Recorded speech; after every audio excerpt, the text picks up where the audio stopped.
अगर आप regular gym जाते हैं, आपने ये नोटिस किया होगा कि जो भी जिम का रिसेप्शन एरिया या फिर काउंटर होता है, उसके पीछे बहुत सारे डब्बे रखे हुए होते हैं, सप्लीमेंट्स के डब्बे, जिसमें whey protein, mass gainer, BCAA, pre workout, creatine जैसे सप्लीमेंट्स होते हैं। और आपने ये भी नोटिस किया होगा कि जो भी लोग वर्कआउट करते हैं, उनमें से मोस्ट ऑफ द लोग वर्कआउट की इमीडिएटली बाद प्रोटीन शेक्स लेते हैं, ये सोचकर कि एनाबॉलिक विंडो में प्रोटीन शेक्स लेने से उनका मसल जल्दी ग्रो होगा।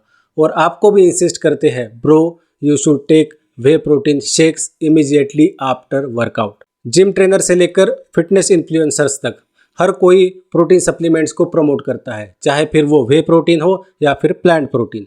प्रोटीन सप्लीमेंट्स एक्सपेंसिव होते हैं। अगर हम प्रोटीन सप्लीमेंट्स की बात करते हैं, स्पेशली वे प्रोटीन की, तो depending on brand and type of way protein, around एक स्कूप ऑफ वे प्रोटीन जिसमें हमें 20 to 25 ग्राम्स तक प्रोटीन मिलता है, वो कॉस्ट करता है 70 रुपीज़ से लेके 150 रुपीज़ तक। सप्लीमेंट इंडस्ट्री ये एक $1 बिलियन इंडस्ट्री है और सप्लीमेंट इंडस्ट्रीज हमें ये बताने की कोशिश करते हैं कि अगर आप हमारे सप्लीमेंट्स नहीं लेंगे तो आपके मसल्स नहीं बनेंगे। एज ए जिम बिगिनर हमें हमेशा ये लगता है कि हम हमारी प्रोटीन की रिक्वायरमेंट फूड से कंप्लीट नहीं कर सकते, तो हमें प्रोटीन शेक्स या फिर प्रोटीन सप्लीमेंट्स को हमारे डाइट में इंक्लूड करना चाहिए। और हमें ये भी लगता है कि जितना ज़्यादा प्रोटीन हम कंज्यूम करेंगे उतने जल्दी हमारे मसल्स बिल्ड होंगे। Hi everyone, I am doctor Venkatesh और आज का वीडियो सप्लीमेंट सीरीज़ का सेकंड वीडियो है।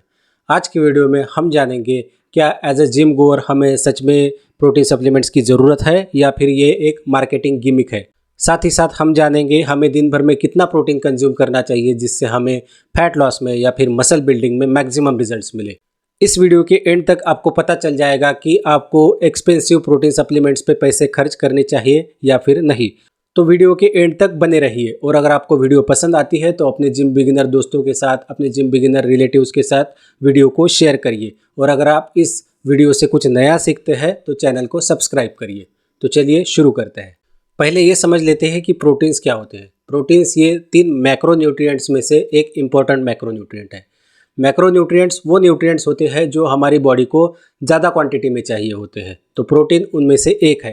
प्रोटीन ये वर्ड ग्रीक वर्ड प्रोटियोस से डिराइव्ड हुआ है, जिसका मतलब होता है ऑफ अटमोस्ट इम्पॉर्टेंस या फिर होल्डिंग फर्स्ट प्लेस, यानी सबसे इम्पॉर्टेंट मैक्रोन्यूट्रिएंट। प्रोटीन्स हमारे बॉडी के बिल्डिंग ब्लॉक्स है। प्रोटीन्स के बहुत सारे फंक्शंस होते हैं, जैसे enzymatic functions, hormonal functions, immunity functions. Proteins हमारे बोन्स, हेयर्स, कार्टिलेज, इन सब का एक मेजर पार्ट है। लेकिन मोस्ट इम्पॉर्टेंट या फिर मेजर फंक्शन जो जिम गोअर्स के लिए इम्पॉर्टेंट है वो होता है muscle recovery and muscle growth. जब भी हम वर्कआउट करते हैं, स्पेसिफिकली स्ट्रेंथ ट्रेनिंग, तब हमारे मसल्स में माइक्रोस्कोपिक टीयर्स होते हैं और प्रोटीन उन माइक्रोस्कोपिक टीयर्स को हील करता है, जिससे हमारी मसल ग्रो होती है, जिसे मसल हाइपरट्रॉफी भी कहते हैं। जैसे जैसे हमारी मसल ग्रो होती है वैसे वैसे हमारी स्ट्रेंथ भी इंक्रीज होती है। तो प्रोटीन हमारी मसल की साइज भी इंक्रीज करता है और हमारी स्ट्रेंथ भी इंक्रीज करता है। डैमेज मसल्स को रिपेयर करने के साथ साथ प्रोटीन्स हमारे पोस्ट वर्कआउट मसल सोरनेस को भी कम करता है, जिससे हमें वर्कआउट के बाद रिकवरी में हेल्प मिलती है। According to ICMR recommended dietary allowance of protein, यानी हमारी डेली प्रोटीन की requirement around 0.8 to 1 gram per kg body weight है। ये उन लोगों के लिए है जो फिजिकली एक्टिव नहीं है या फिर जिनकी सेडेंटरी लाइफस्टाइल है। लेकिन अगर आप स्ट्रेंथ ट्रेनिंग करते हैं, रेगुलर फिजिकल एक्टिविटी करते हैं या फिर कोई एथलेटिक एक्टिविटी में इन्वॉल्व है, तो आपका RDA इंक्रीज हो जाता है। ये अराउंड 1.2 to 2 ग्राम्स पर kg बॉडी वेट हो जाता है। यानी अगर आप स्ट्रेंथ ट्रेनिंग करते हैं, रेगुलर फिजिकल एक्टिविटीज़ करते हैं, तो आपको दिन में 1.2 to 2 ग्राम्स पर kg body weight protein consume करना चाहिए। मानते हैं अगर मेरा वेट 50 kg है और मेरी सेडेंटरी लाइफस्टाइल है, मैं कोई भी फिजिकल एक्टिविटी नहीं करता, तो मुझे दिन में around 40 to 50 grams protein consume करना चाहिए। लेकिन अगर मैं स्ट्रेंथ ट्रेनिंग करता हूँ, रेगुलर फिजिकल एक्टिविटी करता हूँ, तो मुझे दिन में 60 to 100 ग्राम्स प्रोटीन कंज्यूम करना चाहिए। तो हमारी मसल्स को रिपेयर करने के लिए, रिकवर करने के लिए और ग्रो करने के लिए हमें प्रोटीन की ज़रूरत होती है, ना कि प्रोटीन शेक्स की या फिर प्रोटीन बार्स की। हमारी बॉडी की प्रोटीन रिक्वायरमेंट को पूरा करने के लिए हम प्रोटीन रिच फूड्स जैसे चिकन, एग्स, लेंटिल्स, सोया, फिश, मिल्क प्रोडक्ट्स, इनको हमारे डाइट में इंक्लूड कर सकते हैं। तो क्या हम हमारी डेली प्रोटीन की रिक्वायरमेंट हमारे फूड से कंप्लीट कर सकते हैं? बिल्कुल कर सकते हैं। और होल फूड्स से प्रोटीन की रिक्वायरमेंट कंप्लीट करने का एक एडेड एडवांटेज ये भी होता है कि हमें प्रोटीन के साथ साथ मिनरल्स, विटामिन्स और फाइबर्स भी मिलते हैं। और अगर आप प्रोटीन सोर्सेज के बारे में और ज़्यादा जानकारी चाहते हैं तो मैंने प्रोटीन सोर्सेज के बारे में एक अलग से वीडियो बनाया है, जिसकी लिंक मैं डिस्क्रिप्शन में या फिर ऊपर आई बटन में दे दूंगा। प्रोडीजी सर्वे के अकॉर्डिंग अराउंड 73% लोग जो शहरों में रहते हैं वो प्रोटीन डिफिशियंट है। और मोस्ट स्केरी थिंग तो ये है कि अराउंड 93% लोगों को प्रोटीन का इम्पोर्टेंस ही पता नहीं है। और प्रोटीन की डिफिशियंसी सिर्फ अडल्ट्स में नहीं, बच्चों में भी देखने को मिलती है।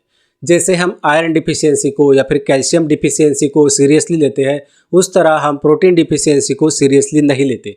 प्रोटीन ये हमारी बॉडी का बिल्डिंग ब्लॉक है और एक वाइटल न्यूट्रिएंट है।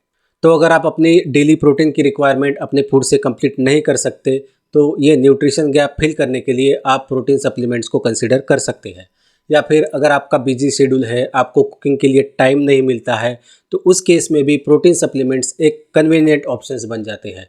या फिर अगर आप वेगन है और वेगन फूड से आप अपनी प्रोटीन रिक्वायरमेंट को पूरा नहीं कर सकते तो आप प्लांट प्रोटीन सप्लीमेंट्स को कंसिडर कर सकते हैं। अगर बात करते हैं प्रोटीन सप्लीमेंट्स के फॉर्म्स की तो फर्स्ट आता है वे प्रोटीन।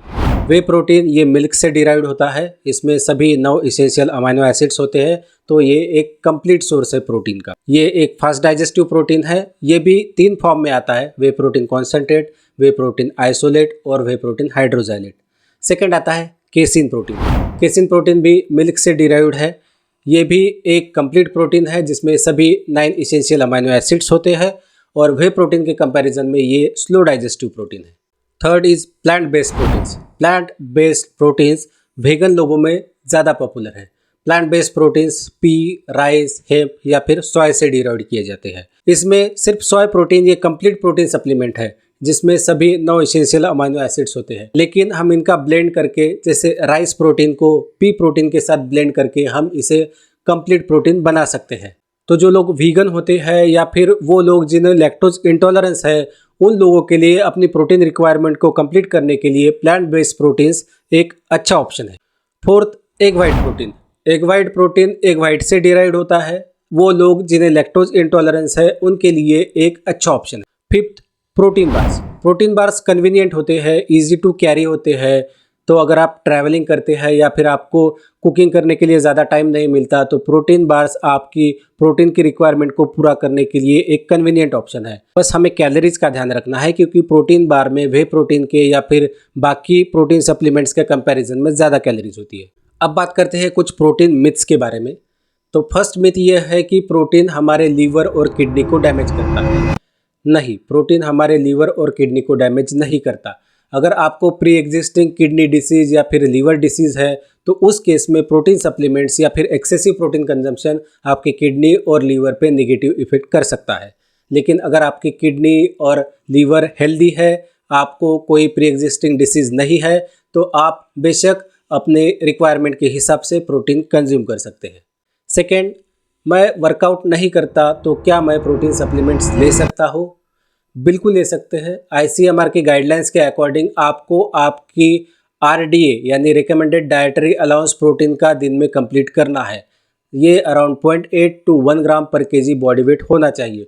तो अगर आप आपके फूड से ये प्रोटीन रिक्वायरमेंट पूरी नहीं कर सकते तो आप बेशक सप्लीमेंट कंसिडर कर सकते हैं। थर्ड, क्या प्रोटीन सप्लीमेंट्स लेने से मेरा यूरिक एसिड बढ़ जाएगा? नहीं, uric acid protein rich foods से नहीं बढ़ता। Uric acid purine rich foods जैसे स्पिनच, मशरूम या फिर रेड मीट से बढ़ता है। प्यूरिन रिच फूड्स का बाय प्रोडक्ट यूरिक एसिड है और प्रोटीन्स का बाय प्रोडक्ट यूरिया है। तो प्रोटीन सप्लीमेंट्स लेने से आपका यूरिक एसिड नहीं बढ़ेगा।